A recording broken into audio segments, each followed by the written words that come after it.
Well, where do you want to start? You can share whatever you're comfortable sharing, but just give us a little bit of a backdrop of what went down. So do you want me to start from the beginning? Let's start from the beginning. So when the breakup first happened? Yep. Yeah. Okay. So I officially broke up with my ex March of this year. That's when the first initial breakup happened. And I say that because there was a backslide in between there. I don't think it was to get back together. It was just a mistake on my part, but um I really do feel like this has been the hardest thing I have gone through in my adult life for many reasons and not well, for the reason that I lost someone that I loved. That I thought I loved. You're grieving someone that's still there, one day they're in your life and the next they're like they don't exist. So that I think that part has been the hardest for me to wrap my head around since the initial breakup. Um, I think during our sessions, I've told you a lot about what's happened. I found out he cheated um, during the time we were together. He denied it, of course, and he still to this day hasn't admitted that he cheated on me. Um, and he won't. He probably will never. Mhm.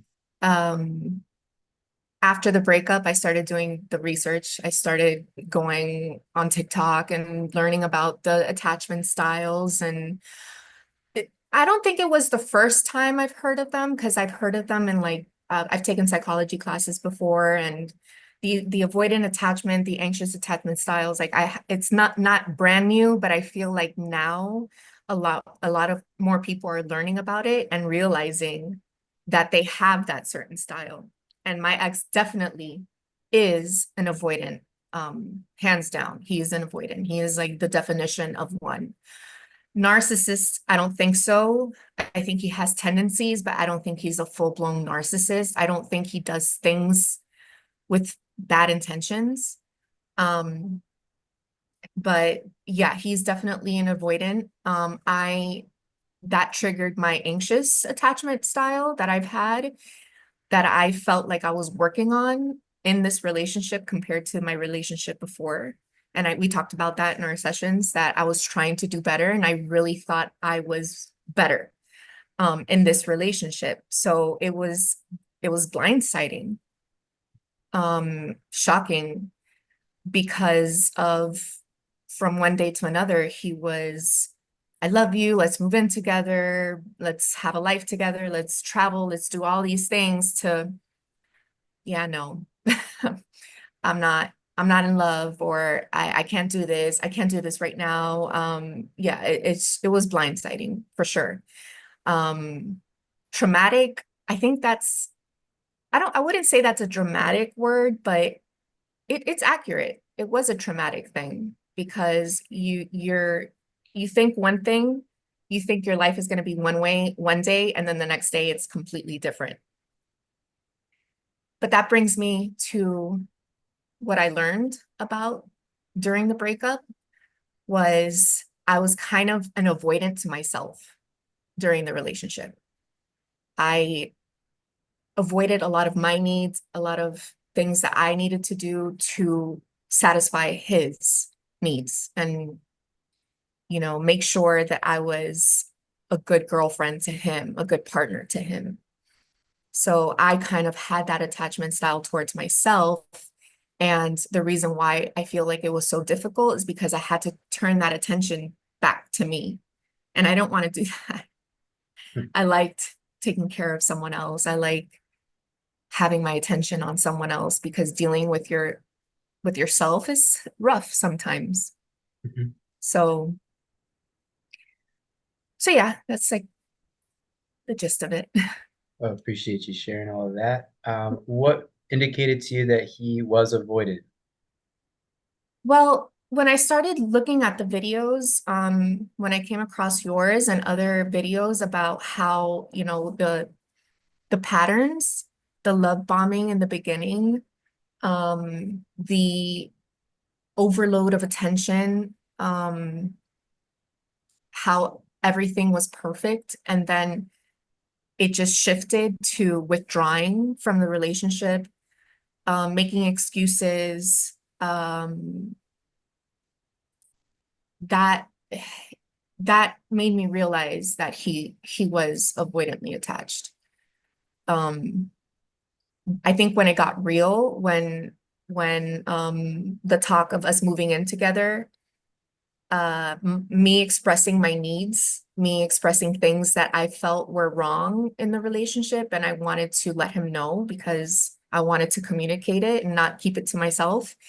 That's when he started withdrawing. The fantasy kind of, wore off, and he was like, man, I'm in this relationship now. So I have to be there for this girl, and I can't be there for this girl, or I don't want to be there for this girl, or whatever the case might be, because we still haven't had that conversation, um, that adult conversation of what really happened.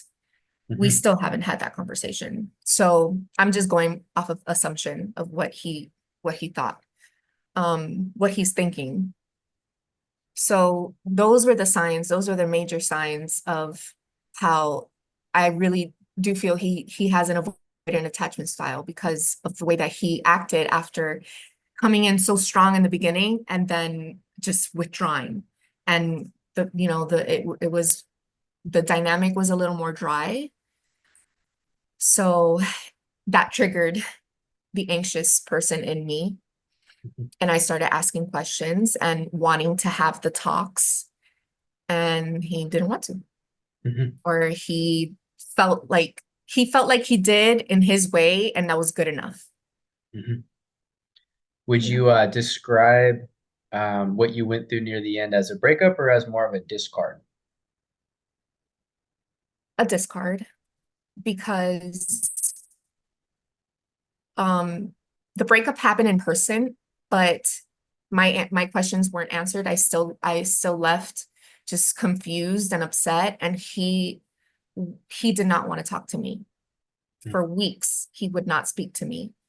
If I were to write something, he would either just like the message, or just put okay, or just did not want to deal with it. So I think that was a discard. Then fast forward a couple of months later, when the backslide happened, I think he was just wanting the benefits again from Hmm. the relationship. And uh, again, I wouldn't say like the second time it was a discard, but it was because he still didn't want to deal with the issues that we had. He was just like, we're broken up. That's it. We're done. So definitely a discard. Hmm. And so you're currently have been no contact. Did you like the first time you guys broke up or he discarded you, did you go no contact or it sounds like there was some contact in the first time? The first time, about a week after, I was trying to talk to him, to have a conversation with him. So I was the one reaching out after that first week. Then after that, it was about a month that we did not speak, and he reached out saying that he is sorry. Even though I might not think it, he is sorry, and he's sad to lose a friend. That was the first message after the first breakup. Hmm. And that set me off Hmm. because he has a pattern of wanting to stay friends with his ex-girlfriends because I met them. So they were friends. They were around. They were always in my face. And it didn't bother me in the sense that I was jealous or I thought that he was gonna get back with them. It bothered me in the sense that he just doesn't want to deal with, the emotional I guess, problems that come with a breakup. He wants everyone to be okay with him. So he's like, let's be friends. Let's be friends. And I'm like, no, we were never friends. Never. Even from our history, we go back 15 plus years. Our relationship has never been just friends. We've always had something more. It wasn't official, and so that offended me a little bit. And he didn't take that well. Yeah. So, Would you recommend people to go no contact or to try to attempt contact after a breakup like this? so definitely no contact, but we're human and it's easier said than done. It took me it's October. The breakup, the initial breakup was in March. It took me that time to realize that if you just do no contact from the beginning, eventually you're gonna feel better. You're gonna learn. You're going to do the things. Let me rewind a little bit. A lot of people think that if they go no contact, they're gonna get their ex back. Yeah. They're gonna get curious, or they're gonna want to reach out, and that's what they want, for their ex to come back to contact them after a couple months of not hearing from them. And I don't think that that's the right way to view no contact, because in the back of your mind you're always going to think, hey, there's hope. If I do this, I'm going to get him back or her back. Hmm. Wrong. At least for me. Hmm. um no contact has to be for yourself, and I learned that the hard way. Hmm. Now I'm realizing that I it's working for me, it's not happening to me, it's happening for me, because I'm not speaking to him. I've cut off, wouldn't say I cut off his friends also completely, but I've muted them. I've tried to limit interactions with them. I've completely, cut off contact with him. I didn't block him. I haven't done that. I don't think I need to. Hmm. But since I've done no contact, like hardcore, I'm feeling better. And I think that should be the goal, not the goal of, well, he's going to come back or she's going to come back. I don't think that should be the goal with no contact. Right. Uh, would you be able to describe your emotional state in the very beginning of the breakup and then like before we chatted and then maybe afterwards? Yeah, it was, I was pretty bad. I was devastated. Um, yeah, just thinking about it makes me upset because of the way that I felt. It's different now. I'm not upset because I miss him. I'm upset because of how it broke me, and I allowed it to break me. Um, then a couple months passed by. We had a backslide, meaning that we met up twice, which was a bad idea. And that's when I woke up, I think. That's Yeah. when I took it seriously, wanting Hmm. to move on. And that's when I reached out to you, actually, after the backslide. Hmm. So it really comes in waves. It really, I have my highs and then I've had my lows. So I think within the last 2 months, I'm starting to go up. Hmm. Yeah. What else has helped you to overcome the breakup? Um, I've I've realized how lucky I am to have the friends that I have. Um, my best friends have been there for me. They they pick up every phone call of me crying. They've picked up every call of me crying on the phone and bitching. Can I curse? Sure. I'll probably get pulled off of YouTube, but it's Well, all you good. can edit it out, Nah, right? we'll bleep it. Okay. Um, yeah, they've really been there for me. So I realize that I am really lucky that I have the friends that I have. So I've coped with them.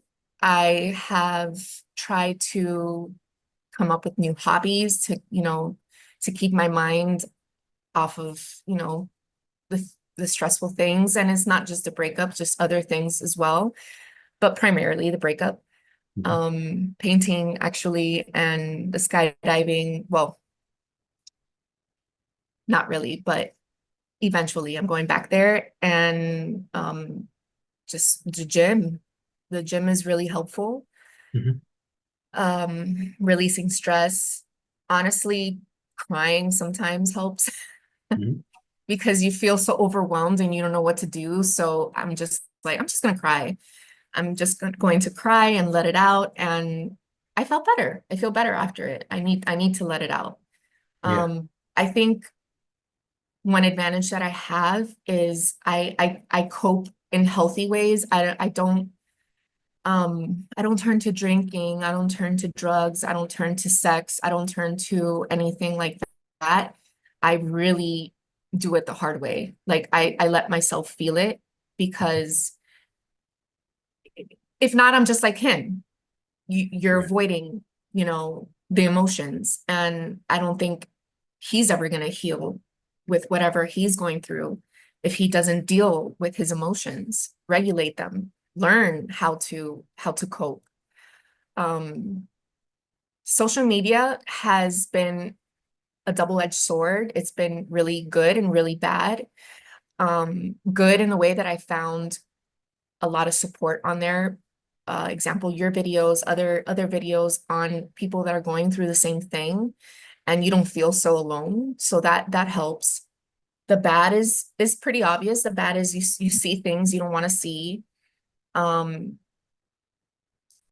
you compare yourself to other people in their relationships. So yeah, social media is not the best way, but it's helped in some ways. Mhm. But yeah. Well, what about any other things that you'd want to tell people who are going through an avoidant discard or they're in a relationship with an avoidant? I understand it's a super painful, devastating thing to go through. I understand that if you may feel that you're alone. You may feel like people may rush you to get better, to get over it. And please don't let that, um, please don't let that slow your healing process, because until you go through it, no one can ever tell you how you should feel. And in the beginning, I felt like they were trying to support me. And when I say they, I don't mean my best friends. I mean like other like acquaintances and coworkers, and it affects your life. It affects your life. You feel like you can't function. And that I've learned is normal, to not put yourself down for feeling like you can't just do the basic shit in your life. Mhm. Um, it's normal. It's a trauma. It's a grief you're feeling. And don't feel rushed, because that's just going to prolong you actually getting better and moving on. I felt like that in the beginning, and I think that's part of the reason why it's taken me so long. And now, even then, it hasn't even been a year, and I still feel like it's going to take a little while longer to fully move on from it. Mhm. What percentage do you feel like you're healed as of now compared to the very, very beginning? I would say I'm about 70%, which Mhm. is surprising. Um, Now, next week, I might feel like I'm back at square one. Mhm. That's just, you know, I think that's just the way it is. You're going to Mhm. have your moments. And because I'm not doing anything to distract myself from it, like drugs and sex and other relationships, I haven't dated since the breakup. I haven't talked to anybody since the breakup. Um, I think that when people turn to that, it may delay it a little bit. They Hmm. may think that it's helping, but it's not. I mean, I don't think it would. Um, based on experience and based on other people's experiences, I don't think it will help the way that they think it might. I think you really have to let yourself go through it. Like let yourself and don't be scared because it does get scary. For sure. Mhm. If you had never reached out to me or sought outside support, where do you think you'd be at right now? I think I'd still be in that going back and forth with him. Yeah, 100%. I think I'd still be trying to, I think my weak moments would lead me to contact him, but having the knowledge that I have that, that you've provided with the sessions and, just actually doing the work, um, when I have those weak moments, I just went and bought myself a cat instead of, getting my phone and texting something that I shouldn't be texting and then Hmm. making it worse. And that's a reset. It's always Hmm. a reset when you contact them. Yeah. Yeah. Yeah, you can't get medicine from the snake that bit you. Actually, that's a good point. Um, for a while, I felt like the only thing that was going to make me feel better was to talk to him, Right. was to figure out what happened, was to try to make the relationship work. That I really felt like that's what was going to make me finally feel better. It's almost like a drug. Hmm. You're withdrawing and you're like, oh my God, I need it. I need it. You feel terrible. And the only thing that's going to make you feel better is the hit. Hmm. And the hit is this person. And you don't care if if it comes with, side effects, I guess, Right. because it's never going to be good. You're never going to get what you want from that conversation that you think is going to help with a severely avoidant attached person like him. Maybe someone a little more secure, maybe someone that's willing, maybe. Right. But for someone like him that I don't ever think he will ever take the time to do the work, inner work, and try to make a relationship, you know, establish a healthy relationship. At this point in his life, I don't think so. Hmm. I don't believe so. If it does happen, then I would be surprised, honestly, Yeah. if he does, change his ways. But Right. he's 40. I don't see it happening. This, Hmm. you're a guy. I mean, you would know more about the maturity in men, and it doesn't seem like he's getting there. Yeah. Well, hopefully he seeks out therapy. I do treat a lot of men clinically, and if they want to improve, they can, but it's tough when you're in that denial stage or you just haven't taken the time to look at yourself because that can be difficult. That's challenging. Yeah. He definitely admits that he's a problem, Mhm. but he doesn't care enough to do anything about it. He Yeah. thinks what he does doesn't affect people the way that it should affect them. He Mhm. thinks that everybody should just get over it. Mhm. Um, that what he does, what he says doesn't have an impact. And it does, Mhm. you know, Mhm. emotions get involved. And I don't think he expected that reaction from me when we broke up. I think Yeah. he expected me to just back away and that's it. Another girl checked off the roster to be friends with. Mhm. And I didn't because I didn't think it was right. I felt like he wasn't being held accountable for his actions. Mhm. And then what I'm saying might come off as like he's the problem, like he's the only problem. No, I had my problems, but I was willing to work on them. Right. I I I felt like I was doing the work Mhm. to be better, to be a better person in a relationship. So yeah, it It was very hurtful. For sure. Mhm. Absolutely. But good news is you are on the path to healing and recovery. You're feeling better. Mhm. You're not where you're at in the very beginning. And now you have carved out space for someone who's going to be emotionally available. Yeah. Um, Now I can definitely pick up on the signs a lot earlier. So I'm not going to be wasting my time as much. I don't intend to. Um, I think I remember telling you during our sessions that I feel like everybody's like full of it. Yeah. That's changed.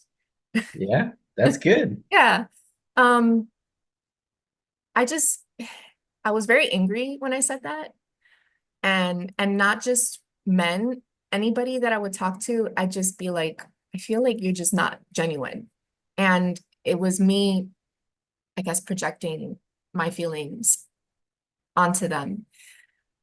Now, that doesn't mean that I'm going to meet somebody and automatically think that, things are wonderful. I'm going to be more reserved. This has changed me in that way. Mhm. I'm going to learn what's love bombing, what's genuine. Or I think I've learned that kind of. Um, I don't know. I haven't dated anybody, so I don't know. I can't really give you an example, but eventually when I do, I'll be able to pick up on it. Mhm. I hope so. Yeah. And I'll be messaging you for sure. Yeah, for sure. I know we talked about that. And Yeah. one step at a time, though, one step at a Yeah. time. I appreciate you jumping on the call. And then obviously, if you need anything, let me know. You know where to find me. Yep. Yep. I do. All right, sounds good. All right. Thanks, Cody. Yeah, no worries. I'll see you, Crystal.